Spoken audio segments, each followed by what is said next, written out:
I think the beauty and the necessity in having your own business is pivoting, right? Yeah. And like, if you don't ever pivot, you're going to get stuck and you're going to get crushed. And so I think at that point, we'll figure out what's kind of working and kind of pivot into that realm. And you see like the good operators do that all the time, right? They always pivot into the new. Your network is your net worth. Come listen to some of the most successful people I know share invaluable knowledge, stories, and advice in real estate, business, and beyond. This is Weiss Advice. Whether you want to take your business or personal life to the next level, look no further. Welcome back to another episode of Weiss Advice. I'm your host, as always, Yonah Weiss. Grateful to be here today with another amazing episode with not one guest, but two. We got Matt Byrnes and Brandon Rickman from the Southeast. We're grateful to have you on the show. How you guys doing today? Very good. How are you, Yonah? I'm great. I'm awesome. Yeah, I'm awesome. Always good. Always a good day to do a podcast. That's how I look at it. If I don't do a podcast every day, I feel like the day's not complete. But I haven't done one, like I just said, in about a week or so. So kind of feeling it today. So excited to be here and grateful to get to know you guys a little bit more. Why don't you, first of all, let's, if you wouldn't mind, just tell our guests how the two of you found each other. And then we'll kind of walk back from there. And what are you guys doing together currently? And then we'll walk back to kind of figure out how you guys got started in your businesses. Yeah. So Matt, I'll go first. You want to cover that? Yeah. Yeah. So I was in the film industry. I'm in Atlanta, Georgia. I was in the film industry for about 12 to 13 years. And during COVID, obviously everything shut down. So at that point, I pivoted into real estate and I joined a buddy who was a camera operator in the industry. And he had a wholesale real estate company he had started in 2018. And he had kind of just been treading water with that because he was on set, 70 hours a week, like I was working on movies and films. And so he treaded water for a couple of years. By 2020, obviously, I think everything shuts down in the film industry. He has time to pour into this wholesale real estate thing. So by about June of 2020, he calls me and says, "Hey, I need some people to come help me, if you're interested." And I was sitting at home doing nothing. So I said, "Yeah, I'm interested in coming down and seeing what it's about." And he brought me in. And through that process, I was his dispositions guy. And I had a big list of buyers here in Atlanta I talked to, dispo all the properties. And Brandon was one of the buyers I had. So, we had a couple houses we sold to Brandon, one of them sight unseen, which he did pretty well on. And so through that process, we kind of got to know each other. We started going to breakfast every once in a while and just talking about real estate and different avenues we could kind of partner on. And I got out of the wholesale game about 6 months later. And when I did that, I just kept in contact with Brandon and started having conversations around other ventures and stuff. And we kind of had like-mindedness and we're in the same vein as far as what we wanted to accomplish in our lives. So we, eventually partnered up. Awesome. So Brandon, I take it you buy homes for a living.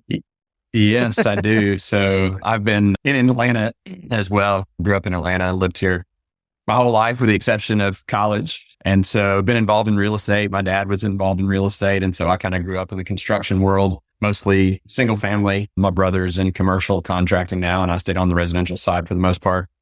So I eventually moved over into full-time investing. So flipping houses, wholesaling, buy and hold, rentals. And so since 2018, that's what I've been doing full-time. So buying houses and mostly fixing, flipping or wholesaling. And so like Matt said, we got together through that and then got to be friends and then eventually realized there was a kind of a void there for investors like me who were looking for private loans, private lenders for deals. We had relationships with some institutional lending and we had relationships with hard money lenders, but we didn't, there's only a few guys that we had personal lenders. And so we got together and came up with a business to provide private loans for other real estate investors around the country. And we've been doing that now for about a year and a half, I guess. That's awesome. It's amazing to see the progression, especially Matt, your story, pivoting in the midst of COVID, like so many people did, but then finding this opportunity. And now you guys have grown this, very successful business. For our listeners who may not be familiar, can you break down just very simply, what's the difference, or maybe describe first, and then what's the difference between a hard money loan and a private loan? Like, someone who has no orientation with real estate. I remember the first time I heard the term hard money loan, was like, what in the world is that? Like, I want a soft loan. What a hard money? Like, what does that even mean? So if you wouldn't mind, just, let's keep it very simple. Just break that down, and then we'll get into the business a little more. Yeah. Matt, you may take a stab at it. Yep. Yeah. So we do some real estate training as well. And this is something that I always cover in a real estate training classes so institutional lending is kind of like a bank or a mortgage company. So it's usually the best rates and terms, but it's also the hardest loan to get. They generally don't loan you the full amount that you need. You have to bring some money to the table. They require loan or tax documents, W-2s, bank statements, a lot of paperwork, and they're not as easy to get, but they are low rate, usually lower than what you can find elsewhere.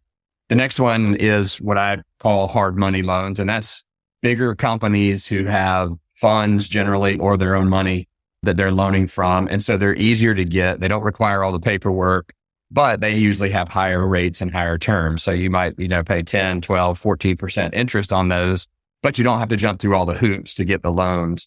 And that's good for investors who are doing multiple deals at a time, because you need more than just one source of funds, and you need to have access to, lots of money in a short amount of time. And then the best, in my opinion, the best loan option is private lending.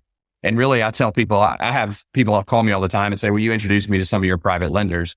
The problem with that is that they're private lenders. They're friends of mine. It's friends and family who have either an IRA or a 401k that they can invest out of, or they have cash sitting around, or maybe they've put money into the stock market and then is only returning 4 or 5% now. In the past, it was returning hardly anything.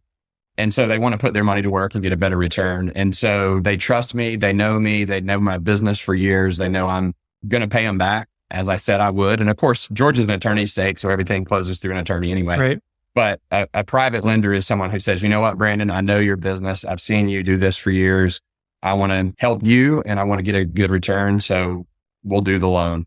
So that's great. Super easy. Doesn't require any paperwork for the most part. A lot of times they'll loan you 100% financing. The problem with it is it's usually individuals who have $150,000, $200,000, $300,000 to loan, and then they're tapped out. So if you're doing 4, 5, 6 deals a month, you have to kind of use some of all three.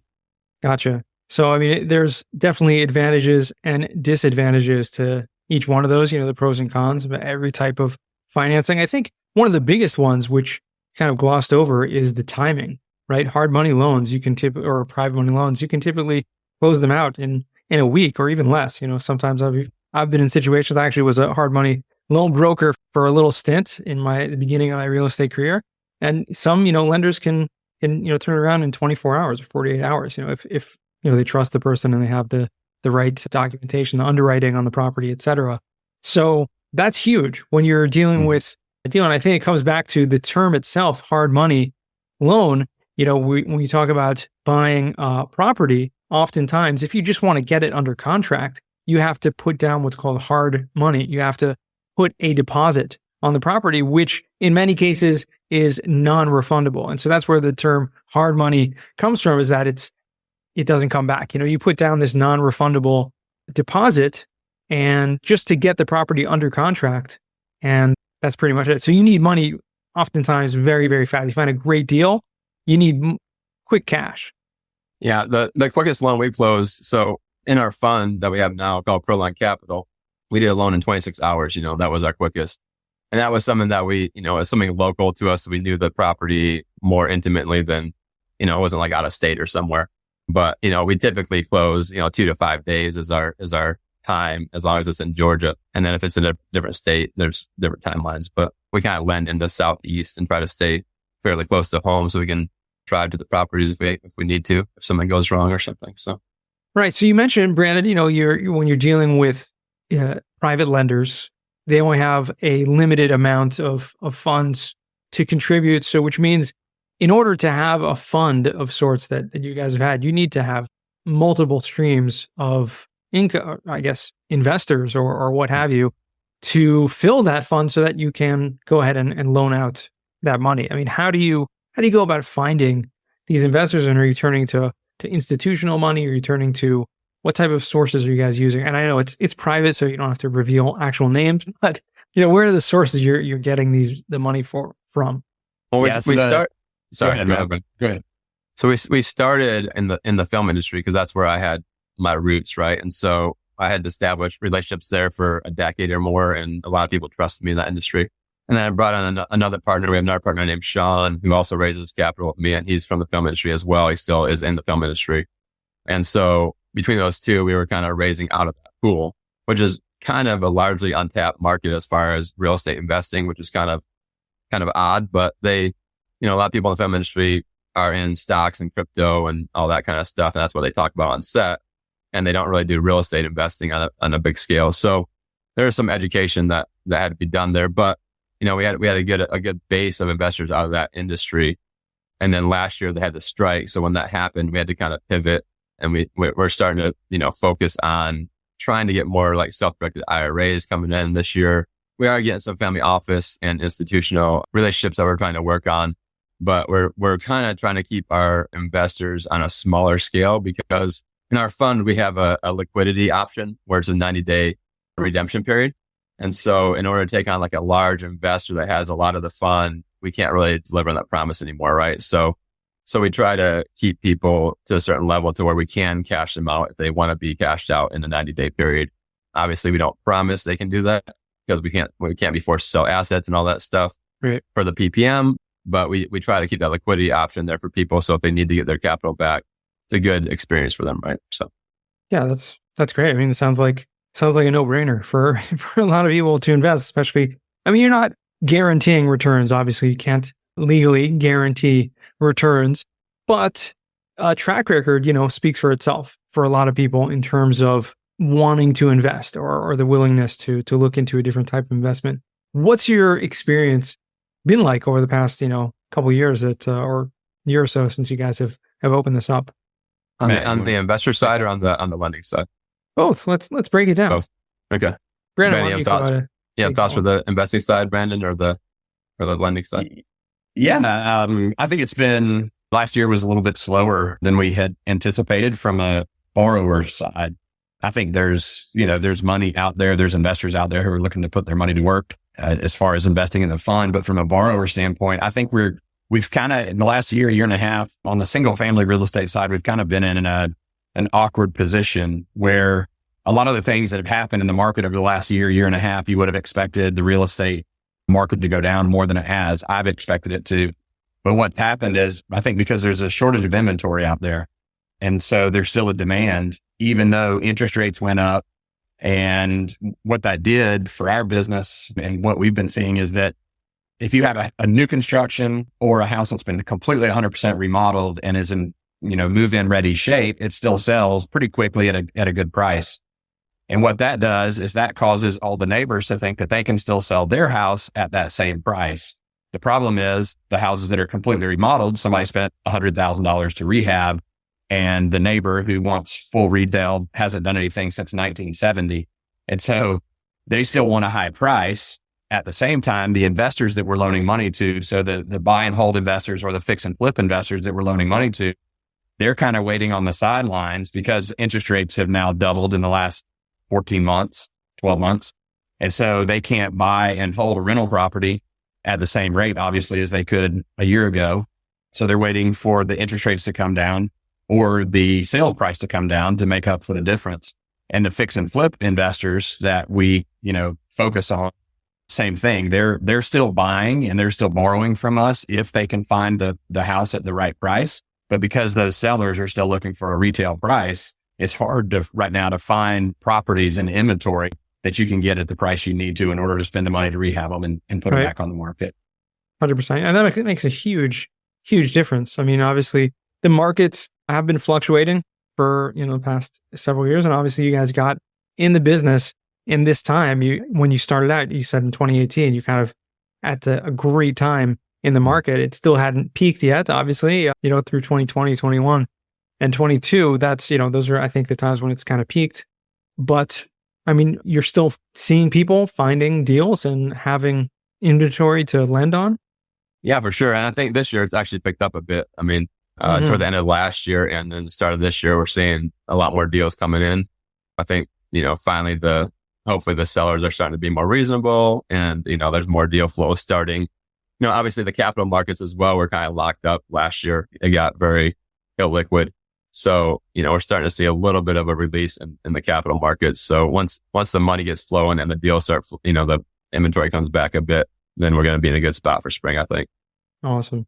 And Brandon, are you still buying and fix and flipping your own deals as well simultaneously?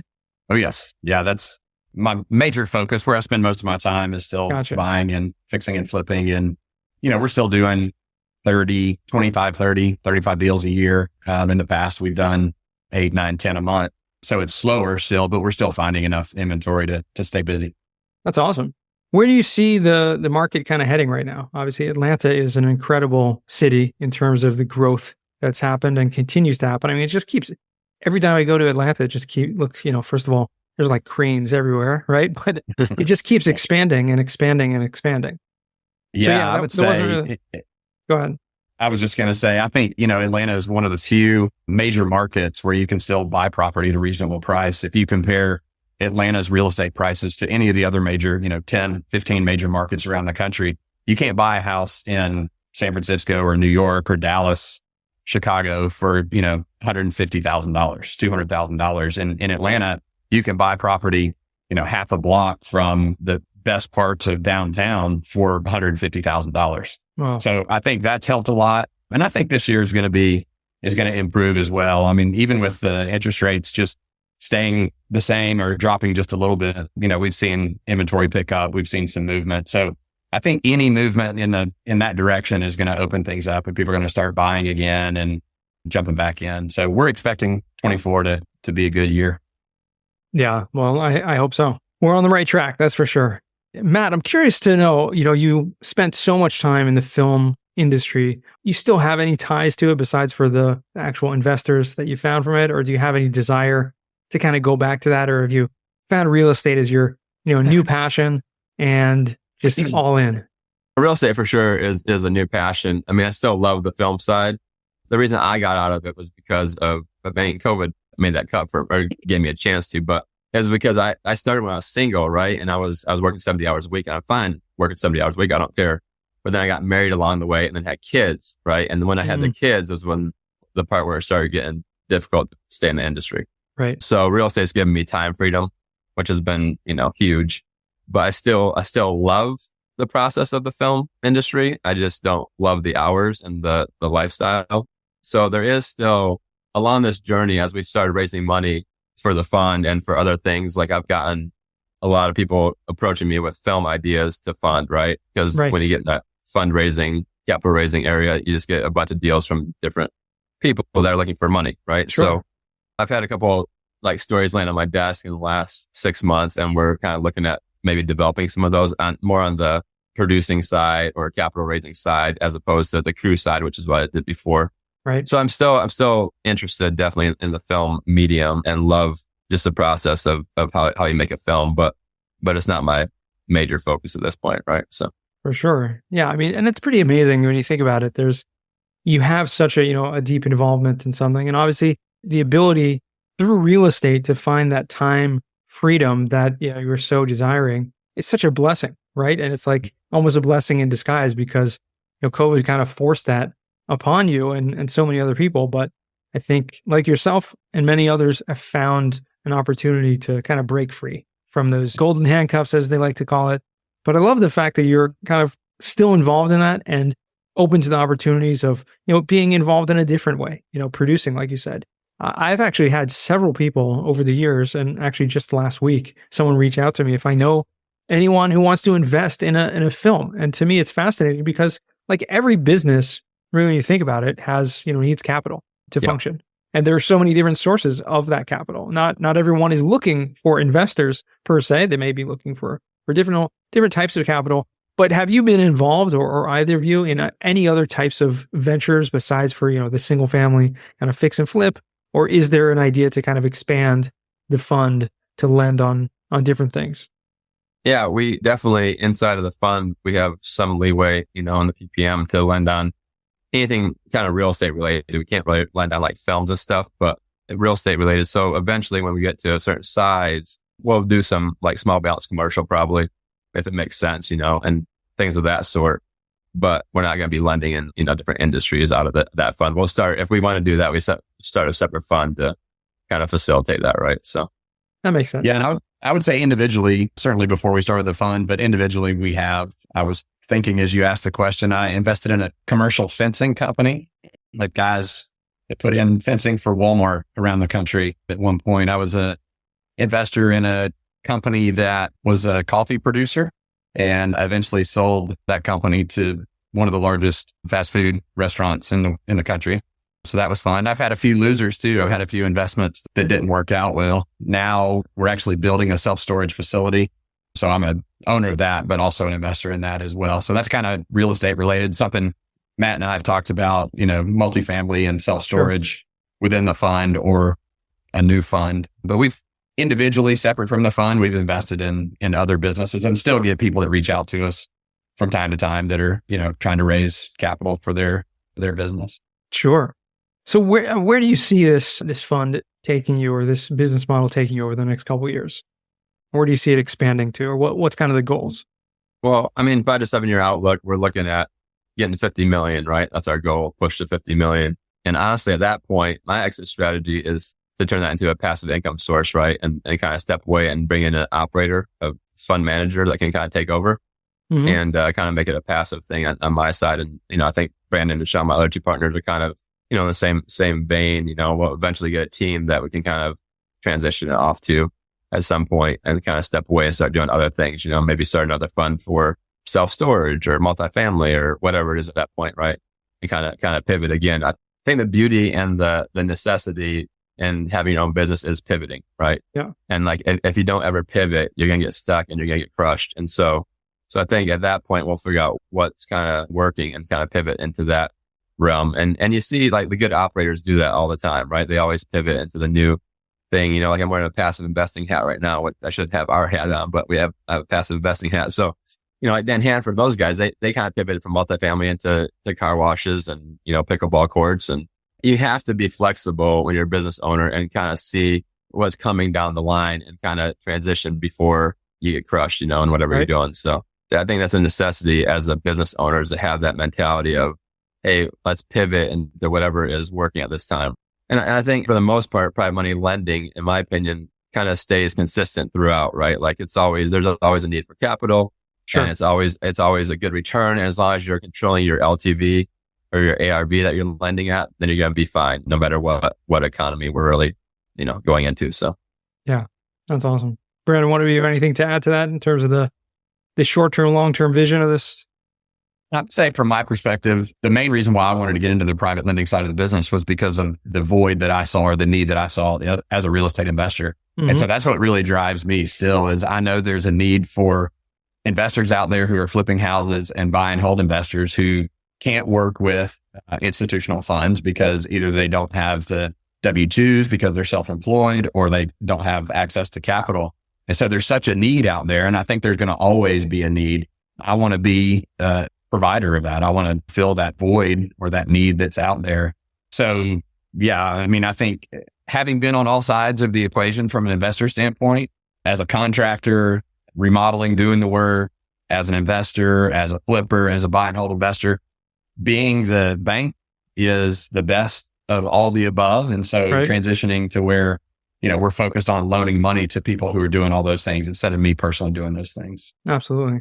Now, have you had any really bad experiences or horror stories? Because I've heard many stories over the years about different situations where a loan goes bad, or someone, defaults and something like that, or, someone just takes the money and runs, these things do happen, unfortunately, in the world. Have you guys had to deal with anything like that? Fortunately, not inside the fund, but, when I first started about 3 years ago, loaning my own money, we had a situation. I kind of got mentored by a person in Atlanta here who was a private money lender, like Brandon was talking about, and she would lend 100% on everything. So she didn't do any inspections or did no due diligence. Essentially, is based on trust with the person that she was lending to, right? So she lends a couple $1 million a month of her own money. She's a big player here, but so I kind of learned from her, and so I just followed the model she was doing. And so we had a situation where we lent to a gentleman who I knew his dad for about 15 years, but I didn't know him personally. and he just didn't do anything with the property. He didn't do any work to it and just sat there for 6 months. And so at the end of it, we had to take it back, but we had lent the 100%, right? So we were lending at 100% at that point, me and my partner, Sean. And so obviously when we took it back, we lost some money on that property. But I mean, it was a good learning experience for us because that kind of, again, we pivoted at that point and said, hey, we need to not lend at 100% anymore because obviously we lose money when that happens if we have to take it back. So that gave us the, strategy to start we do 70% LTV now. So we have 30% built into, either the legal fees or the foreclosure process, the whole time, all that stuff is now covered. And it also covers for any kind of, dip in the economy or market that may happen. So. Right. Yeah. You got to cover for things that are unpredictable. That's for sure. Well, awesome, guys. I want to transition now to what we call the final four. These are 4 questions I like to ask all my guests. And first question for you, Matt, we'll start with you. What's the worst job you ever had? The worst job? I had a lot of them. I think the worst job I ever had was I grew up in Michigan, and then we had a job at a golf course driving range.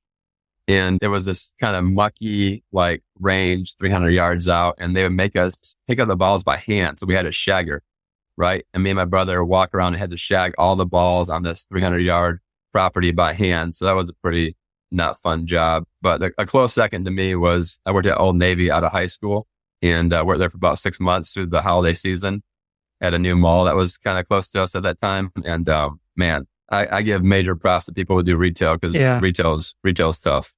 Retail is tough. Yeah, that's for sure. Brandon, what about you? What's the worst job you ever had? Mine would be when I was in college in the summertime, I worked for a carpet cleaning company.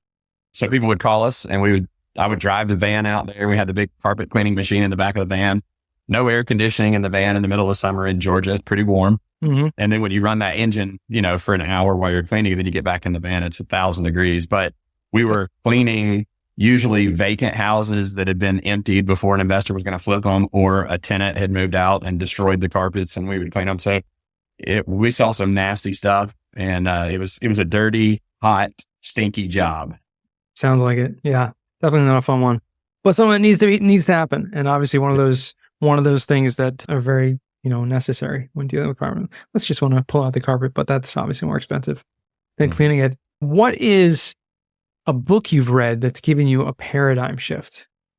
Let's start with you, Brandon. Mine is 10x is easier than 2x. I just read that recently at the end of 2023.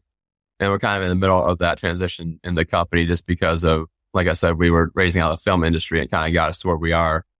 But now we need to kind of transition into a new area, focus on it 20% and kind of not totally stop raising out the film industry, but just kind of shift our strategy into raising out of self-directed IRAs and institutional money and that kind of thing. So, we're kind of applying those principles right now as we walk through this fund, and it's kind of been added a lot of fuel to the fire. So it's been good. That's awesome. Yeah, that's a very, very powerful book. We've had it mentioned a couple of times before. Brandon, what about you? What's a book you've read that's given you a paradigm shift? The best book I've read on business and was Rich Dad, Poor Dad. I've read all of Kiyosaki's books, but that one was a major mind shift for me. And then I would say, maybe it's a layup, but the Bible is something that I've read through many times and read daily. And it has absolutely changed me as a person and changed my outlook on life and, how I look at business and how I care about my family and other people. So sure. Again, maybe that's an easy answer, but for me, it's definitely been the most impactful. Absolutely. No, it is an easy answer, but you're absolutely right. I love when people mention that as the book. That's because it really does, for someone who is a religious person, it's mind blowing, or not just mind changing. There's so much in there that just is such incredible wisdom for life, for daily life. So the third question is, what's a skill or talent that you would like to learn?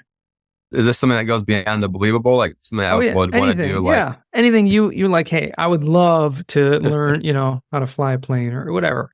I don't mean fly yourself. Like, I'm not talking about superpowers, if you had one. Like, well, I was going to say, so I play a lot of basketball, like pick up basketball, and that's kind of how I get my exercise. But, I'd love to dunk one day. I don't know if that's a possibility, but, that would be a dream, I guess. I don't know. It's definitely a possibility. How tall are you, Matt? I'm about 6 foot. Come on. Spud Webb was like 5'6". Come on. 5'4". That's when I tell my son. My son's 5'4", and he's like, I'm not going to be tall enough to play basketball. I'm like, hey, look at the spud web. You figured it out. You only need one person to do it to show you it's possible, right? So that's right. It's just, practice and determination. You know, unless you're Woody Harrelson, I think it's possible, right?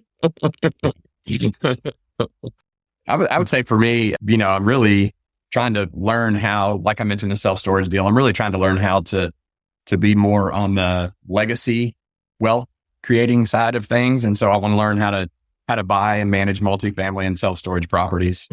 All the stuff that I've done new construction and obviously flipping homes. It's all what I consider transactional. So you find a lot, you build a house and you sell it and you're done. Now you got to go find another lot, or you buy a house, you flip it, you sell it. Now you got to go find another one. And so really, since I have had a son, he's 13 now, but that's kind of been my focus is I want to learn how to transition. And I love to learn and read and, to try to learn new things anyway. So that kind of lines up with my career.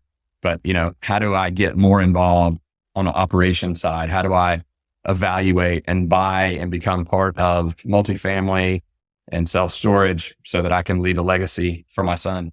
Absolutely. And, real estate, holding real estate, obviously not only has the benefits of the equity, the appreciation that comes along with it, the wealth building, but has the tax benefits that whereas transactional real estate does not have. And things that I've seen many home flippers who have transitioned into buy and hold and commercial, multifamily, et cetera, for that very reason. So I think it's very smart, good skill to want to learn, and I'm sure you will do it shortly. Not sure about the dunking, Matt, but you can do. I'm racing Brandon. If I didn't dunk before he gets in multifamily, then I'll be a success. There you go. Awesome. Well, we'll transition with that to the fourth and final question, which is, what does success mean to you? I think success means to me to have freedom in areas that most people don't have freedom in, right? Like I was talking about earlier, time freedom is one. I had a buddy recently call me and say, hey, would you ever come back to the film industry? I said, dude, I would never. Once you get freedom in one area, like it's hard, you can't give it back. You know what I'm saying? Like you get freedom and you get spiritual freedom, you get time freedom, financial freedom, like all these freedoms that you get. Once you see the other side of it, you're like, I can't ever go back to what I knew before. Right. So I think success to me is getting freedom in all those areas and then staying in that mode and not ever going back to what you knew before. That's awesome. Love that. Yeah. My definition is doing what you want to do instead of what you have to do. And so I'm not a mindset of retiring. I think I'll, do something until I die. But, it's getting up every day, similar to what Matt said, but it's getting up every day and being able to do what it is that you want to do instead of having to do something in order to have a paycheck, to pay the bills. And I don't have any desire to go play golf every day or go fishing every day or do anything like that. I'm interested in business and investing and helping other people, who are starting businesses, helping them grow and learn. But I think success and success, according to my definition, can happen at any age. You could be 25 or 75. It's doing what you want to do every day instead of what you have to. Love that. Yeah, that's a beautiful definition. On that note, Yonah, he said fishing there, and he didn't mention this, but he's a world-class fisherman. Brandon is. He wins tournaments and such pretty often. So if you get to Georgia, let us know, and Brandon will take you fishing. So, well, there you have it. Yes. I will. I'll definitely let you know next time in Atlanta. Awesome. Well, finally, where can our listeners find you or reach out to you besides, on the lake? Well, we have a website. It's prolendcapital.com. So it's PROLEND capital.com.